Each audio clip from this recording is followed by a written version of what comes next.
Il est midi 7, vous êtes toujours sur le Midi au studio, sur Stud FM. Voilà, on a passé un bon petit disque, là ça faisait du bien, un peu de dance pour ce week-end. Mais avant de passer à la chronique insolite, on va écouter Hugo qui va nous parler de sa chronique geek et de Call of Duty.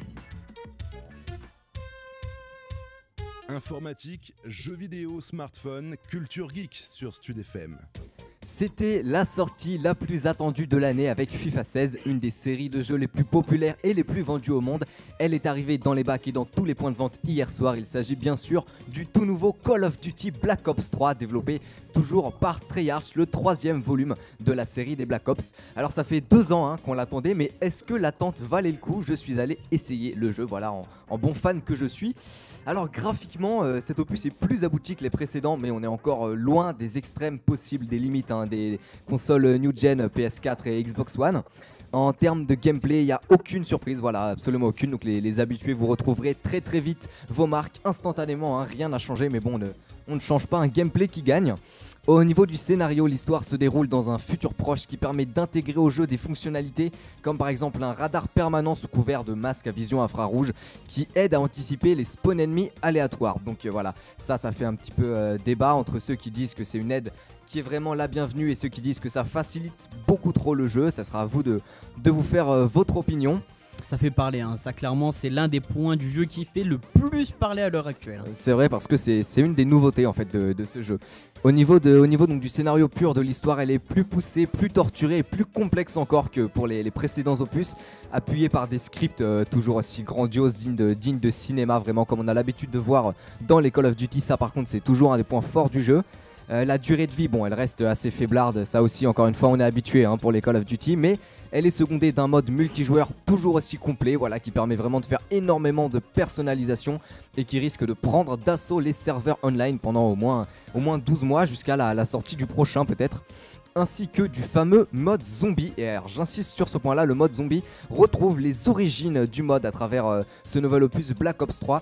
Et c'est probablement, en tout cas à mon sens, c'est la meilleure surprise que réserve ce nouvel opus, un mode zombie d'une très très grande qualité. Enfin un petit détail mais qui va faire plaisir aux fervents amateurs de la série, on retrouve parmi les maps la fameuse map Nuketown sur laquelle on s'est déjà affronté 1000 et 1000 fois, que vous ne manquez pas j'imagine de connaître si vous aimez la série. Donc voilà, ce genre de détail qui fait vraiment plaisir. Globalement, pour conclure, donc le jeu est relativement complet pour un Call of Duty, c'est-à-dire qu'on a un peu l'impression de voir un des opus précédents, mais à la sortie, comme s'il avait déjà le contenu en plus de quelques DLC. Donc voilà, donc un jeu assez complet qui réserve quelques surprises, mais rien d'extraordinaire pour un prix toujours de 70€. Ce sera donc à vous de voir si vous voulez les payer pour Black Ops 3 ou pas. Faites vos choix. C'est vrai qu'il y a déjà eu les premiers retours presse et les premiers retours des joueurs. C'est assez mitigé, surtout que la sortie est aujourd'hui, mais on va attendre un peu plus de joueurs pour savoir vraiment l'avis objectif. Louis ? Rassure-moi Hugo, tu nous disais tout à l'heure le mode radar, il est vraiment que sur le mode solo, il n'y a pas sur le mode online. Sur le mode online, c'est comme d'habitude, c'est-à-dire qu'il y a toutes les options. Donc par exemple, si tu veux jouer en écran scindé ou ce genre de choses, tu pourras choisir d'activer ou de désactiver le radar. Mais non, là il s'agissait vraiment d'une nouveauté pour le mode solo, pour le mode histoire. Heureusement que c'est que parce pour que le mode sinon solo. sur le mode multi ça aurait été vraiment trop facile de Sur le mode multijoueur, ça aurait été extrêmement facile. Déjà que certains gueulent en solo, alors là heureusement qu'ils l'ont pas mis en multi. En tout cas voilà, Black Ops 3 sort aujourd'hui, n'hésitez pas à aller l'acheter, 70€ dans certains magasins et dans les grandes surfaces vous pouvez le trouver aux alentours de 55€. Donc tout de suite on va passer à la chronique insolite préparée par Isa. Les insolites de Stud FM. Christou d'Aurore. Alors a priori ce nom ne vous dit rien et pourtant ce Niçois de 40 ans a eu une idée originale, remplacer l'euro par le Nissar à Nice. Une initiative locale afin de créer un vrai lien de proximité entre les Niçois. Et figurez-vous que cette idée est en train de devenir réalité. Il vient de créer la première monnaie locale de la capitale azuréenne. Mais pourquoi le Nissar ?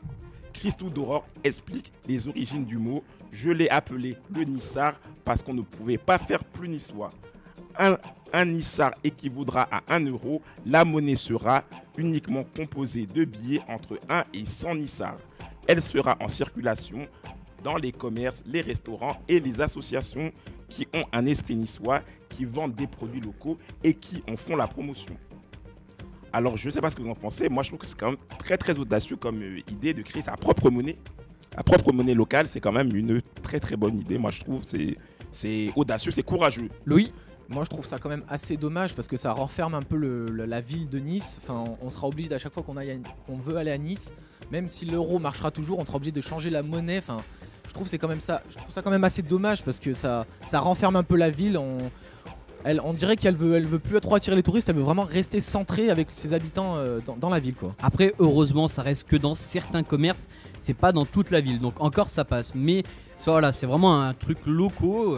Voilà, c'est pour rapprocher la ville niçoise et la population entre elles. Isa?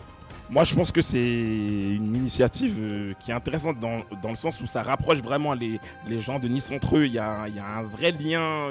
Ils vont au magasin, Ouais, mais c'est dommage. ils utilisent la même monnaie. C'est dommage pas à mon forcément sens. excluant. Vraiment. C'est dommage. C'est pas forcément excluant. En tout cas, voilà, une belle initiative quand même. On va pas lui reprocher ça. Il a quand même pensé quelque chose. Donc bon, voilà, on va le respecter. Mais nous, on va continuer à passer notre émission. Surtout qu'après, il va arriver une grosse chronique télé où plein de choses à la télé sont au programme ce week-end. Mais tout de suite, on écoute Tempête de Necfeu sur Stud FM. Restez avec nous.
Si on est vite tenté, il vaut mieux que tu vives ta quête.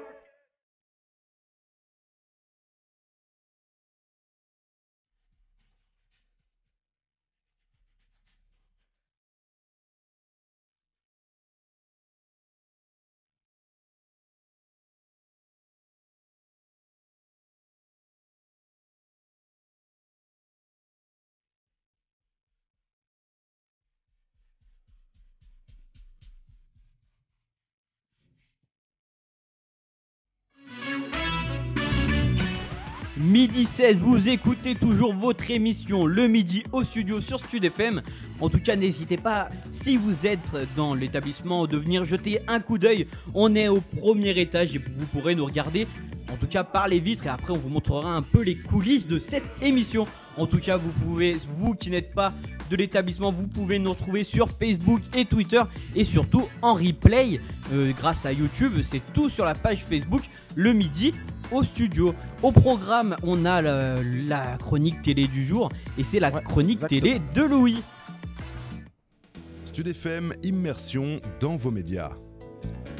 Ce soir, vous pourrez retrouver Danse avec les stars. Moins d'une semaine après la dernière émission, les célébrités foulent à nouveau la piste de danse pour une troisième émission ce soir à 21h sur TF1. En deuxième partie de soirée sur Canal+, c'est la nouvelle émission d'Antoine Decaune qui démarre. Chaque semaine, il sera en compagnie d'un invité et entouré de plusieurs chroniqueurs à l'instar de Alison Weller, Monsieur Poulpe et Fred Testo qui proposera une chronique décalée. On y retrouve de l'humour, des bizarreries, des peurs ou encore des habitudes singulières et amusantes de ses contemporains.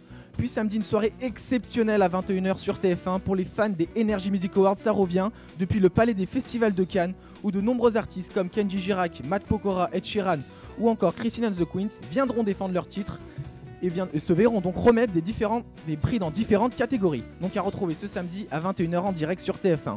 Dimanche soir, pour terminer ce week-end télé sur France 2, vous retrouverez James Bond Skyfall, le dernier en date avant la sortie du nouveau James Bond Spectre qui lui sort ce mercredi en salle. Bon week-end télé à vous. Et c'est vrai qu'il y a quand même un gros programme télé, mais là on va passer tout de suite au débat du jour. Le débat du jour qui concerne donc la sortie du James Bond Spectre qui sort ce mercredi en salle. C'est ça, il sort mercredi et on va surtout parler en fait du problème de la com qui s'est passée autour du film. Alors je sais pas ce que vous en pensez, il y a quand même eu une com assez conséquente, mais qui a peu concerné le film et surtout l'action. Est-ce que quelqu'un pourrait un peu expliquer en Je gros... pense qu'on peut mettre un petit bed pour l'occasion. Allez, on va mettre un bed. Le bed du loto, ça sur fait du plaisir. Michael Jackson, ça fait plaisir. Donc oui, voilà, Spectre va sortir là, on va découvrir enfin qui est derrière cette grande organisation. Et voilà, il y a eu beaucoup de com autour, moins sur l'action, sur les scènes où il va se passer des choses, avec Daniel Craig toujours en premier rôle, le grand rôle. Et voilà, je sais pas ce que vous en pensez vous autour du film, Hugo. Bah écoute, moi la com du film je l'ai assez peu suivi, c'est-à-dire que j'ai absolument pas regardé les bandes annonces, donc j'avoue que je saurais même pas te dire en fait si les scènes d'action étaient pas assez mises en valeur par la com, mais de toute façon le simple fait de savoir que c'est encore Daniel Craig qui fera donc un nouveau James Bond à la suite des 3-4 précédents qu'il a fait, ça me suffit pour être super motivé pour aller le voir. Et en fait la pub que j'ai le plus vue pour Spectre, c'est la pub pour un téléphone Sony qui m'ont rabâché encore et encore sur YouTube, donc bon, ça fait presque plus de la contre-pub pour Sony parce que moi ça m'énerve, je m'en fous, je veux juste aller voir le film, mais non, j'ai hâte de voir ce que ça va donner. Isa.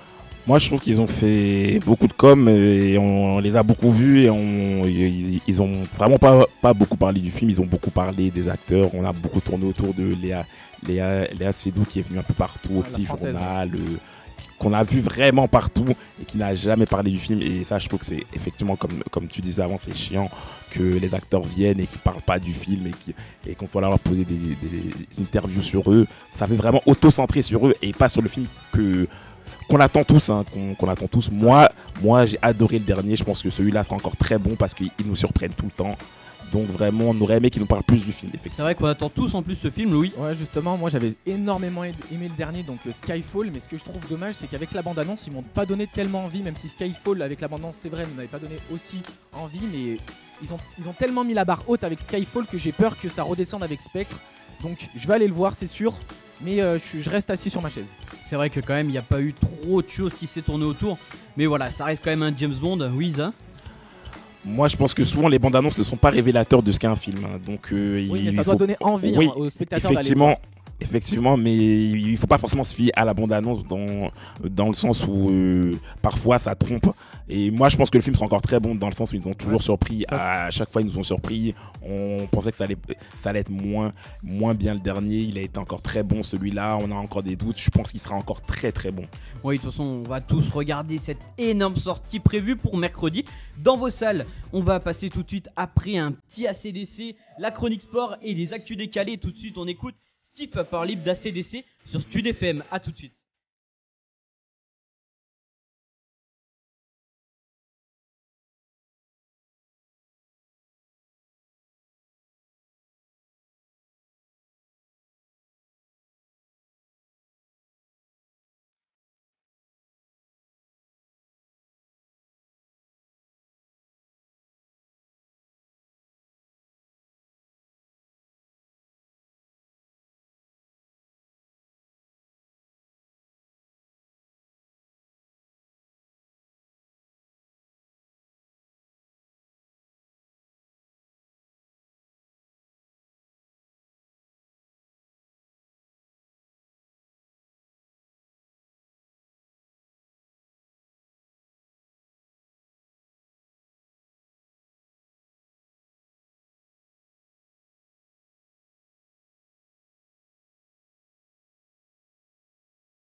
Il est midi 24, vous êtes toujours sur Stud FM avec votre émission Le Midi au studio. N'hésitez pas à réagir en tout cas à ce qui s'est passé à James 11 et tout sur Facebook, Le Midi au studio et sur Twitter. Et là, avant les actus décalées, on va directement passer à la chronique sport d'Isa. Ils ont passé la matinée à soulever de la fonte et à se défier au lancer de nain. Maxime, Isa, Louis et Hugo dans Sport News sur Stud FM. Football, la 13e journée de Ligue 1 débutera ce soir avec Angers-Rennes à 20h30. Elle se poursuivra demain à 17h avec PSG-Toulouse. On surveillera la réaction des Parisiens après leur défaite contre le Real Madrid mardi. Les Parisiens auront à cœur de confirmer leur avance en tête du championnat. Le gros choc de cette 13e journée sera dimanche soir à 21h. Lyon-Saint-Etienne, les Lyonnais 2e du championnat affrontent les Stéphanois 4e. En jeu, la 2e place du championnat pour le vainqueur. Les Lyonnais humiliés en Ligue des Champions par le Zénith à domicile doivent se racheter. Poussés par leur public, ils voudront démontrer qu'ils valent mieux que ce qu'ils ont montré mercredi. Alors, humilié. C'est pas le mot, c'est est-ce que vraiment c'est pas le le mot mot. ou pas Ils se sont fait voler, je dirais plutôt, parce qu'ils ont vraiment dominé pendant ce match. Supporters. Non, c'est pas question de supporters, c'est si t'avais regardé vraiment le match, je l'avais bien analysé, t'aurais vu qu'ils se sont fait... Il me semble que t'as les stats même. Ouais, ils ont eu 64% de possession, Ce qui est pas rien. dont 26 tirs et contre 5 pour le Zénith Saint-Pétersbourg. Après, Donc, on peut autant dire dire les chiffres parlent Après, on d'eux-mêmes. peut dire qu'ils ont été réalistes, c'est vrai. Hugo, un mot?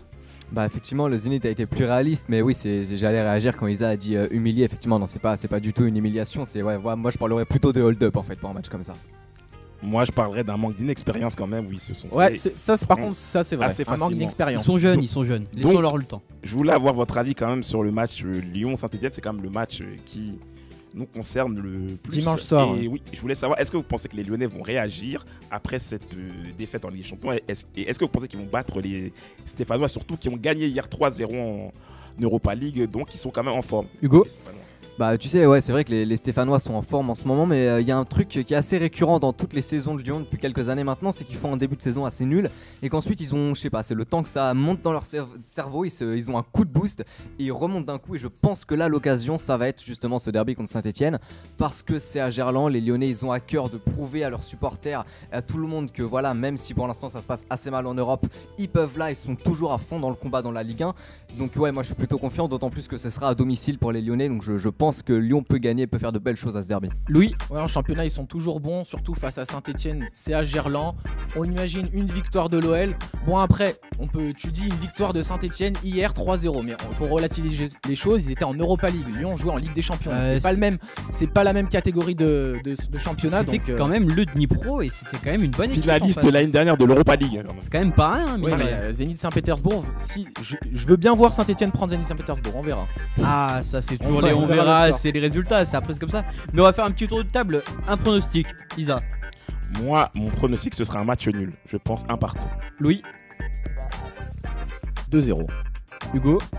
Ouais, moi 2-0, je sais pas, peut-être que les Stéphanois vont pousser, mais peut-être un 2-1, mais en tout cas je sens une victoire. Enfin en tout cas voilà, je suis plutôt confiant pour Lyon, pour une victoire de Lyon, et vous si vous avez d'autres pronostics, n'hésitez pas à nous les envoyer sur notre page Facebook Le Midi au studio. Ah, le teaser. Mettez un petit Hugo, le pouce, pro un du petit pouce teaser. bleu, un petit pouce bleu. Ou n'hésitez pas On tout fait notre simplement promo. à dire votre pronostic, hein, tout simplement. Isa? Et une dernière chose très importante, ce sera le dernier derby à Gerland, puisqu'on le sait, Ah, Lyon tu fais va bien de le emménager- préciser, Ouais, puisque Lyon va emménager dans son grand stade, au stade Lumière. Donc c'est le tout dernier derby à Gerland, donc il faudrait quand même que Lyon s'impose. Donc on Ensuite. va passer au basket avec la Pro A et l'Asvel. C'est la 7e journée. L'Asvel joue demain à 18h contre le Havre. L'Asvel qui est 2e du classement à égalité avec Strasbourg.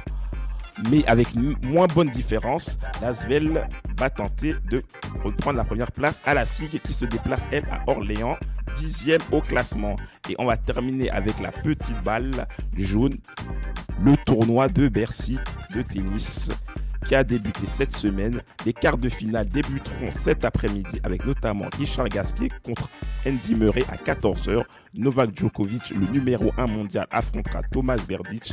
Et ce soir, le grand choc entre Rafael Nadal et Stanislav Wawrinka qui, je pense, va valoir son pesant d'or. À côté sport, il y a quand même un gros choix. Il y a du foot, du basket, du tennis, du rugby. Il y en a vraiment pour tous les goûts, surtout à Lyon. Donc en proie, ça va être aussi intéressant. Et oui, Vous allez passer le week-end devant la télé en fait.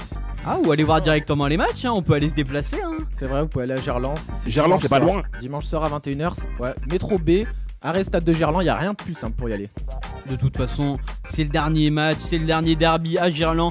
Ça va être une ambiance de folie. Mais quand même, avant dimanche, on va passer tout de suite aux actus décalées. Sud FM, l'actu décalée.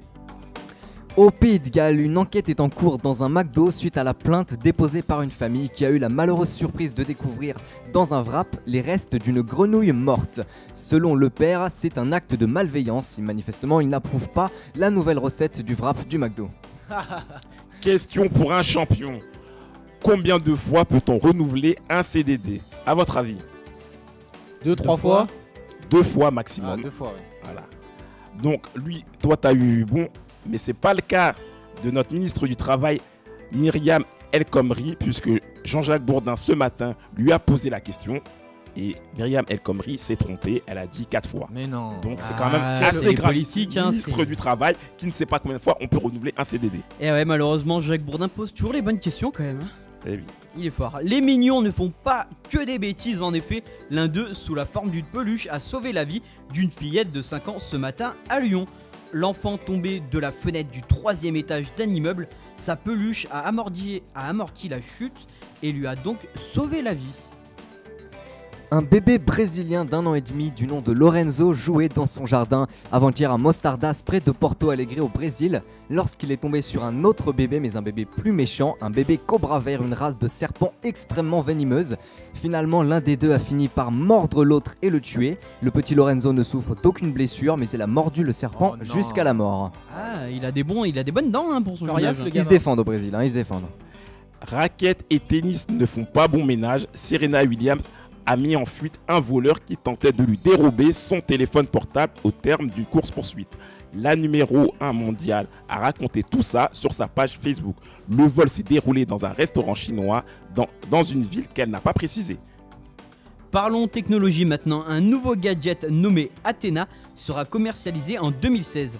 Lui aussi peut vous sauver la vie d'une manière très simple. Il suffit d'accrocher ce gadget à votre ceinture et en cas de besoin, appuyez dessus. Celui-ci émettra automatiquement un signal sonore très bruyant et enverra votre position au centre d'urgence le plus proche. Redirection l'Amérique du Sud et cette fois-ci au Paraguay où l'on a retrouvé il y a 2 jours le corps d'une créature étrange, à moitié homme et à moitié animal à Carmen del Panama, de la taille d'un chien au teint jaunâtre mais avec 4 membres munis de doigts humains. Alors aussitôt les médias locaux se sont empressés d'affirmer qu'il s'agit de la légende du Chupacabra, littéralement le vampire suceur de chèvres, dont les sévices auraient commencé dès 1992 dans les fermes des alentours, avec des décès de chevaux, de chèvres et d'oiseaux inexpliqués. Le chef des pompiers, Javier Medine, annonce que pour lui ce cadavre serait celui d'une variété de singes, mais aucune identification formelle n'a été réalisée pour l'instant. Aimé Davidson vs Tony Toutouni. Afin de lutter contre le sexisme sur les réseaux sociaux, Aimé Davidson s'attaque au compte Instagram de Tony Toutouni, un millionnaire de Los Angeles qui publie régulièrement des images de sa vie. On y retrouve plein de femmes à moitié nues et des grosses voitures. Aimé Davidson a donc recréé ses photos en inversant les rôles. Bon appétit à ceux qui sont en train de manger. En tout cas, voilà, on essaye de vous faire passer un bon moment avant votre week-end. Tout de suite, après la musique, il y aura la chronique musicale justement d'Hugo. Mais tout de suite, on écoute Marvin Gaye de Charlie Puth sur Stud FM. Bougez pas, on revient.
Midi 37, c'était Marvin Gaye de Charlie Puth.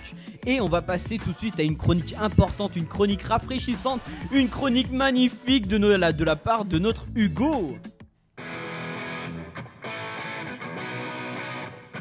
Au nom du rock, du rap, du jazz et du R&B, c'est l'actu musique sur Stud FM.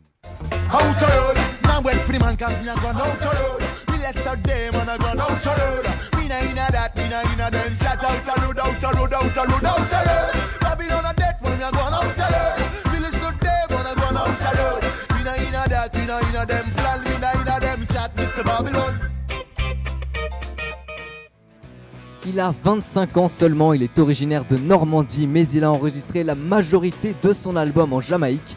Il chante la paix, la tolérance et la sagesse avec une joie communicative. Je vous parle bien sûr de Raz Naman et de son nouvel album Rise of Resistance, sorti la semaine dernière, le 30 octobre. Le nouvel album est une franche réussite sur tous les niveaux. Alors c'est du reggae, c'est du bon reggae, du très très bon reggae, mais on retrouve également des influences musicales variées, qu'elles soient funk, qu'elles soient hip-hop ou qu'elles soient soul, le tout sur des prods brillamment réalisés par son beatmaker et ami Fat Babs. L'ensemble forme un album très cohérent, réussi et surtout entraînant, rempli de vibes positives. On écoute tout de suite un extrait du second track, Turn Me Loose.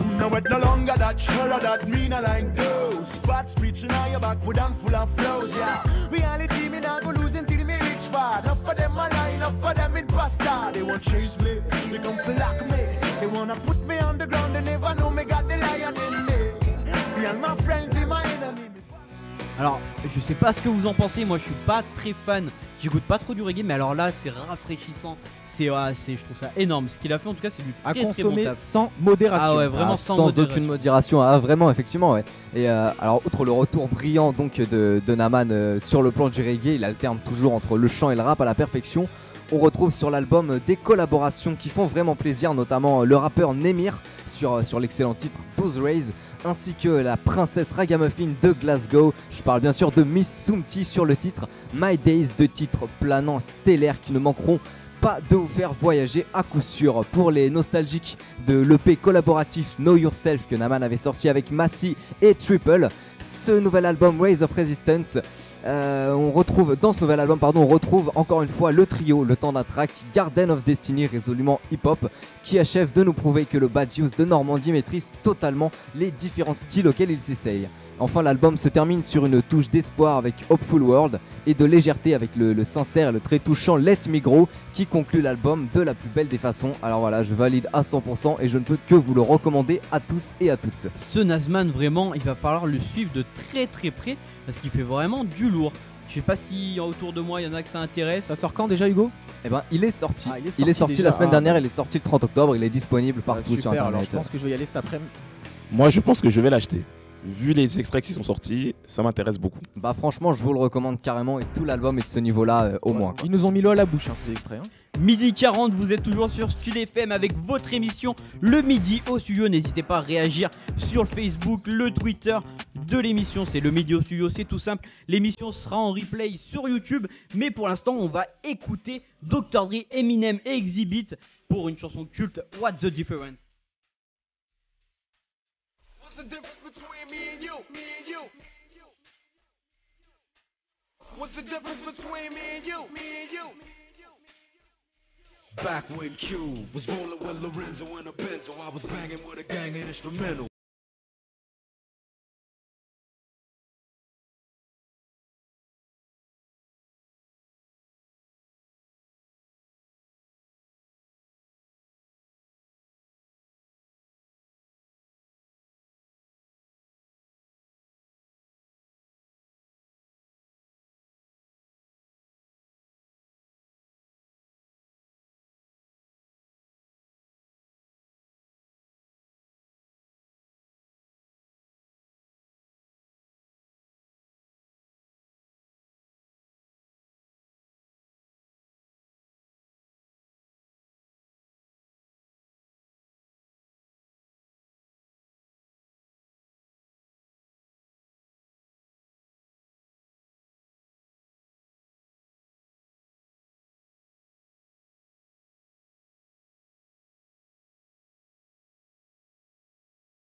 11h44, vous êtes toujours sur Stud FM avec votre émission Le Midi au Studio. Si vous n'avez pas envie de rester chez vous, si vous avez envie de sortir, écouter de la musique, allez en club. Isa et Hugo vous ont concocté une petite chronique extrêmement bonne. Stud FM, votre agenda sorti. Ce week-end, de nombreux rendez-vous musicaux sont présents, dont deux particulièrement intéressants que je vous conseille de ne pas rater. Le premier, il s'agit pour les amateurs de rock français d'assister ce week-end à l'occasion du retour sur scène du grand Johnny Hallyday à l'occasion de la sortie de son 50e album De l'amour. C'est à partir de ce soir et tous les soirs jusqu'à lundi, il sera sur la scène de la halle Tony Garnier. Je rappelle l'adresse pour ceux qui ne connaissent que peu le coin. C'est au 20 place Docteur Mérieux dans Lyon 7e. Des places sont encore disponibles, les premiers prix sont à 20 € et selon les disponibilités, le placement, elle monte jusqu'à 150 € pour voir Johnny. 150 €, c'est un peu cher, mais en plus, ne vous inquiétez pas, il va faire ses musiques les plus connues et surtout interpréter des nouvelles musiques de son album qui vient de sortir. Si vous aimez l'humour, je vous conseille d'aller au théâtre de l'Odéon ce week-end pour y découvrir les coups de boost de l'humour. Ça démarre à Lyon aujourd'hui jusqu'au 28 décembre. Au programme, vous retrouverez des humoristes, mentalistes, magiciens et imitateurs. Il y a une vingtaine d'artistes à voir, notamment Gérald Dahan ou encore Anthony Joubert. Une véritable cure de bonne humeur, alors n'hésitez pas à réserver vos billets. Adresse 6 rue Grolet, Lyon 2. Dans un autre registre musical, samedi soir, le Télérama Dub Festival s'installera au Transborder. Dans le cadre de sa tournée française, ce festival dans lequel on retrouve des artistes comme Panda Dub, mais aussi Marina P ou encore Attili Bandalero, fera donc une escale à Lyon pour une soirée qui s'annonce riche en vibes profondes, en basses fédératrices, synonyme de paix et d'unité autour d'un show exceptionnel assuré par le collectif lyonnais Octopus qui durera toute la nuit. C'est donc au Transborder, boulevard Stalingrad à Villeurbanne. Des places sont encore disponibles pour 22,50 €. 22,50 €, attention, hein, pas 22 €, ça fait toute la différence. Et l'ouverture du show se fera à partir de 23 h, ce qui signifie que vous pourrez compter sur les bus pour y aller, les lignes C2 et 70 ou encore la ligne A du métro. Et pour revenir, si vous avez un petit peu bu, désignez un Sam. Évidemment. Si vous souhaitez vous amuser, décompresser de votre semaine, parce que je sais, vous étudiants, vous avez des semaines harassantes, difficiles, compliquées, vous allez à l'école, vous vous levez tôt, donc vous avez un peu envie de décompresser et de vous amuser. Rien de mieux que d'aller au Loft Club, une boîte de nuit dans Lyon 7. Alors ce soir, c'est soirée spéciale pour mesdemoiselles. Au Loft Club, vous aurez entrée gratuite jusqu'à 3 h du matin ainsi que boissons offertes. Donc c'est vraiment la soirée rêvée pour vous, mesdames. Et voilà, mesdemoiselles, encore des avantages pour vous. Vraiment, ne pas payer l'entrée. Le premier verre, c'est pour vous, c'est cadeau. Il faut être galant, mais c'est pas tout parce que demain il y a une soirée exceptionnelle, mais là pour tous les étudiants, hommes et femmes. Donc là, entrée gratuite pour tout le monde. On se donne rendez-vous. Ouais. Il faut qu'on y aille donc. Ah là, on y va tous les quatre. On y va, c'est sûr. Et venez nous rejoindre, hein. N'hésitez pas, vous venez avec tous nous. Les étudiants, vous pouvez venir avec nous. On fait une grosse soirée. Studio M débarque dans ce petit club. En plus, oui, vraiment, ils ont l'habitude de faire des grosses soirées comme ça. Ah, tout le temps. Ils aiment régaler les étudiants et les filles. Mais là, c'est une soirée exceptionnelle demain pour vous. Tous les étudiants, entrée gratuite. Les 2 premières consommations offertes. Alors le Loft Club, c'est dans le 7e, rue du Renan à Lyon, accessible avec le métro D pour ceux qui n'auraient pas le permis ou qui n'ont pas de voiture parce que c'est un peu trop cher pour eux la voiture. N'oubliez pas en tout cas que tous ces bons plans sont à retrouver sur le Facebook, le Midi au Studio et le Twitter de l'émission, le Midi au Studio aussi, c'est pareil. Et Louis, un petit mot? Tu nous as dit tout à l'heure avant de boire, enfin tu nous as dit si vous buvez, désignez un Sam. Non, avant. Il faut désigner un Sam et boire. ensuite. Oui, boire, oui. Ouais, voilà, parce que entre le Loft Club et la soirée de Hugo, il y aura de l'alcool. Ah, il y a de faire, hein. Vous désignez un Sam et ensuite vous rentrez. Et faites-vous plaisir, hein. C'est le week-end décompressé. Et nous, pour décompresser, on quoi de mieux qu'un petit son reggae? Je pense que ça va faire du bien à tout le monde. C'est Funky Kingston de Toots and the Metals. On revient tout de suite sur Studio M. Studio FM, Stud FM, un peu de tout les gars. Je sais plus, je me suis mélangé. À tout de suite sur Stud FM.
Midi 53, c'est toujours Maxime au micro, accompagné de son équipe de folie avec Hugo, Isa et Louis. Salut. Ouais. On espère qu'on vous a accompagné pendant ce midi, que ça vous a fait plaisir, mais c'est pas tout à fait fini, il reste encore quelque chose à vous passer, et c'est un coup de cœur de Maître Isa sur les Gaulois les plus connus au monde.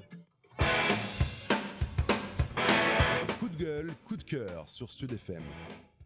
Astérix et Obélix, le papyrus de César, 36e album du nom, est sorti le 22 octobre. 2 ans après la sortie du 35e album, Astérix chez les Pics. Le nouvel album traite de guerre de communication et de circulation de l'information. Fabien Viatre, libraire de 44 ans à Lyon, nous explique l'impact économique de la BD dans le monde de l'édition. Dans le monde de l'édition, on parle d'années avec ou sans Astérix. Voilà. Bon, maintenant de moins en moins, puisqu'il y aura un Astérix tous les 2 ans. Astérix représente des ventes quand même très conséquentes, puisque c'est très répandu.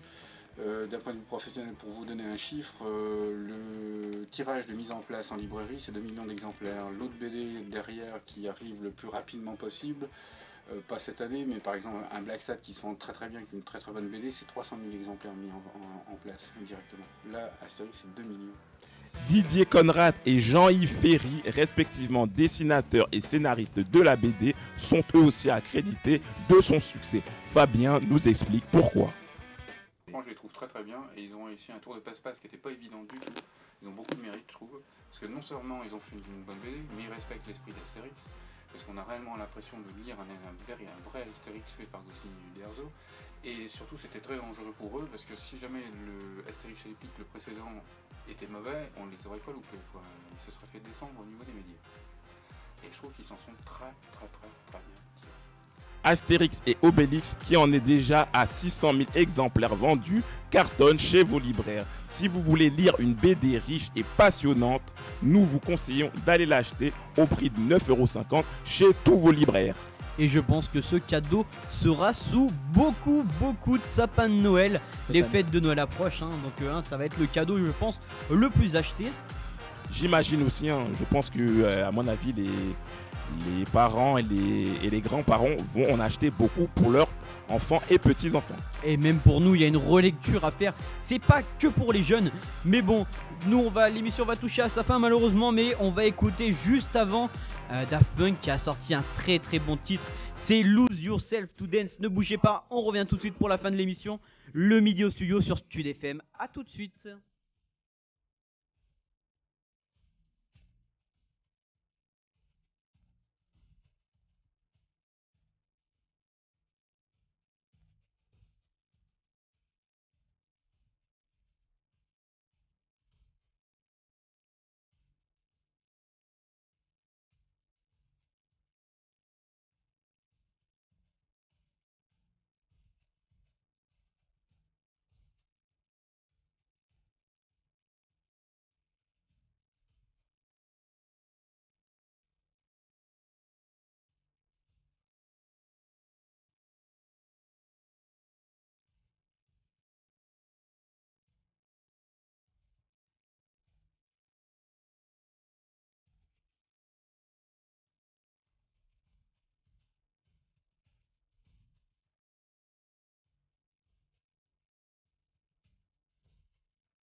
Midi 59, l'émission touche à sa fin. Merci d'avoir été avec nous. Le petit bête de Michael Jackson qui passe bien, ça met de la bonne humeur, de la joie. On espère que cette émission vous aura plu. Il y a vraiment eu de tout, du sport, de Black Ops, de jeux vidéo, de la télémédia, de tout. On vous a fait plaisir. Un grand merci à vous de nous avoir écoutés. N'hésitez pas à nous retrouver sur Facebook et Twitter. C'est le midi au studio. Et n'oubliez pas, l'émission sera en replay sur YouTube. On vous postera ça sur le Facebook de l'émission, le midi au studio. Je le rappelle encore, si vous avez envie de parler, de réagir, ne vous inquiétez pas, tout est dessus. En tout cas, j'espère qu'on vous aura fait plaisir, on vous aura fait passer un bon moment. C'était Maxime et merci à toute mon équipe avec Hugo, Isa, Louis. On se retrouve vendredi les mecs. Eh oui, parce que mercredi c'est férié. Merci à vous les gars d'avoir été là. En tout cas, on se retrouve vendredi sur Stud FM avec votre émission Le Midi au studio. Allez, au revoir à tous. Ciao. Bon week-end à vendredi.